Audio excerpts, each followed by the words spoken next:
We begin in California this morning, where investigators are searching for the reason why 28-year-old Ian Long opened fire in a bar, killing 12 people, including a sheriff's deputy. Police say he may have been dealing with post-traumatic stress disorder after serving in Afghanistan. A vigil was held last night in Thousand Oaks for those killed. North of San Francisco, hundreds of structures are destroyed and thousands of people have evacuated their homes after a wildfire exploded in the town of Paradise. Fire officials say multiple residents were injured in the so-called Camp Fire. Governor-elect Gavin Newsom has declared a state of emergency.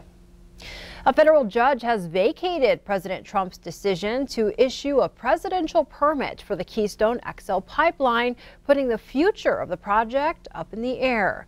The pipeline would transport tar sands oil from Canada through parts of Montana, North Dakota, and South Dakota, all the way to the Gulf of Mexico.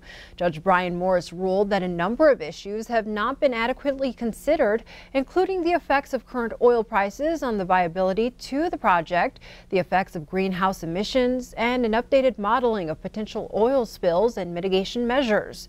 The Northern Plains Resource Council is the plaintiff in the lawsuit and calls the ruling a victory. It is an incredible decision and very exciting. You know, right now it's delayed until TransCanada decides that they want to pursue this, and we'll see what happens. This could just be it. The proposed pipeline has seen fierce resistance from many landowners, Native American tribes, and environmental groups. We have reached out to TransCanada for comment, but have not yet heard back. 5 Billings police officers have been cleared in the shooting death of a man who was ramming patrol cars in a stolen pickup truck. The 5 officers shot 74 times at 24-year-old Preston David Bell in a span of just 6 seconds. It took the 7-member inquest jury only 15 minutes Thursday to reach its decision that Bell's death was justifiable homicide with non-criminal means. The shooting happened on November 18th of last year when Billings police officers surrounded the pickup truck Bell was driving in a South Side cul-de-sac outside his mother's home after he led them on a crosstown chase. Officers told the jury that when one of them deployed pepper spray in an open window of the pickup, Bell started to ram the patrol cars. That's when the 5 officers opened fire. Deputy Yellowstone County Attorney Ed Zink says prior to the inquest, the entire case was reviewed by the Department of Criminal Investigations in the Montana Attorney General's office. Bell's death was the 4th officer involved shooting in Billings last year. In other news, after a video surfaced of more than a dozen students fighting near Billings Senior High, the superintendent tells us no one was significantly hurt. Superintendent Greg Upham says there's no ongoing fallout and no concern of more fights. The fight started with an issue mentioned on social media between 2 students who, along with other freshmen and sophomores from Senior and West, met to settle the conflict. Upham says the students involved are back in class. The video was captured Tuesday morning and posted on social media. Throughout the video, several students can be seen punching and kicking another student. Why did this happen? How did this happen? I think we'll find the why. The how comes back, I believe, to social media and the ability to connect so quickly. I think the crowd and the number of students in the crowd played a part in energizing individuals. But the part that again bothers me is why an adult wasn't notified prior to, because our students usually do a very good job of notifying us. So that puzzles me a little bit, and it greatly concerns me. Upham says the school district is still investigating. Billings Police Lieutenant Brandon Woolley says school resource officers from Senior, West, and other schools are investigating. He says at this time, no one has been cited with any criminal charges. Elsewhere, protesters gathered in cities across the nation calling for the protection of Special Counsel Robert Mueller's investigation into potential coordination between Russia and President Trump's campaign. Billings was one of those locations last night. A few dozen protesters gathered on the Yellowstone County Courthouse lawn around 5 o'clock Thursday evening. 9 rallies were scheduled across Montana. There won't be major changes to the balance of power in the Montana legislature for the next year's session. Republicans have maintained solid majorities in both the House and the Senate. In the House of Representatives, the GOP has won 57 seats to the Democrats' 42. Each party flipped 2 seats that had been held by the other. In the Senate, Democrats have gained 2 seats in Cascade County and Gallatin County. They have 20 senators next year compared to 30 Republicans. Legislators will choose their leaders for the upcoming session in caucuses next week.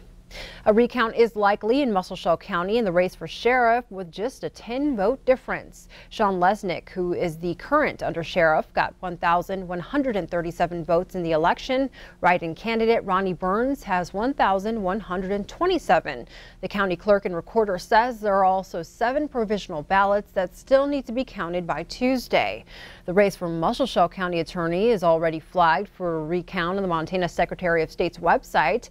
Kevin Peterson has 1,166 votes, while his challenger, Robert Spoya, has 1,157, just a 9-vote difference. The position also serves Golden County, where there are 140 votes for Peterson. In late October, the Montana Commissioner of Political Practices ruled under Sheriff Lesnick violated election laws for campaigning while on duty. However, the Yellowstone County Attorney's Office declined to file criminal charges against Lesnick on a misconduct complaint filed in July. Elsewhere, a second test from the lab at Colorado State University on tissue samples from 2 deer harvested in Montana have come back positive for chronic wasting disease, or CWD. CWD is a progressive fatal disease affecting the central nervous system of mule deer, white-tailed deer, elk, and moose. Tests were done on a mule deer doe harvested within the CWD positive area in Carbon County near Joliet, and a white-tailed buck harvested in southern Liberty County, which at the time was outside the CWD positive area. As a result, Fish, Wildlife and Parks expanded the CWD positive area to include all of Liberty County. There is no convincing evidence that the agent of CWD affects humans, but people are still encouraged to avoid infected animals and animal products. With the holiday shopping season almost here, projections say shoppers are going to spend more money than ever before. The National Retail Federation predicts a 4.3 to 4.8% growth in spending over 2017. If this holds true, it will be the biggest year-over-year growth since 2011. They say consumer confidence is at an all-time high. Darren Olson over at Rimrock Mall says the reports he's seeing are showing promising numbers as well. Some pretty aggressive growth numbers. Some other reports I saw had it even high as like 5.8%, which would put retail sales in the United States over $1 trillion for the first time. I can tell you sentiment from our retailers here, very optimistic about the holiday shopping season. The numbers that Darren is citing come from the International Council of Shopping Centers. They point out the holiday shopping season between Thanksgiving and Christmas is 32 days long this year, up from both 2017 and 2016. Well, before we take a break, an elderly California woman is taking the art world by storm. Helen Ray was born with disabilities, making it difficult for her to communicate, but she learned to express herself through art. As CBS's Chris Martinez tells us, her work is now being shown in galleries around the world. There's a quiet intensity to the way Helen Ray puts colored pencil to paper. Nearly every day, with unbroken focus, the 80-year-old self-taught artist spends hours at this community arts center creating one piece after another. This is her language, this is her voice. Gallery owner Paige Wary fell in love with Helen's drawings at first sight and was shocked when she learned about the woman behind them. Helen was born deaf and with developmental disabilities that left her unable to speak.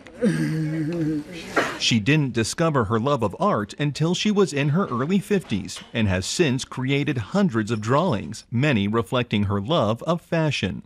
They're colorful, they're bright, they're beautiful pieces of art, and she deserved a show. So Paige gave Helen that show at her Los Angeles gallery. Look at the colors that she chooses. A solo exhibit at age 77. On opening night, every one of her pieces sold, kicking off an unexpected global career. And she has since been shown in Paris and in New York, and she's got major collectors buying her work now. It's work that commands a hefty price. In your gallery, this will sell for how much? $3,400. Each. Helen's art speaking volumes in a way she never could. I really do think that those might be her in those pieces. She's putting herself into the fashion, to the haute couture world. This is her voice, and it's really powerful. Chris Martinez, CBS News, Los Angeles. And Helen's work has also been displayed in Scotland, Belgium, and Japan.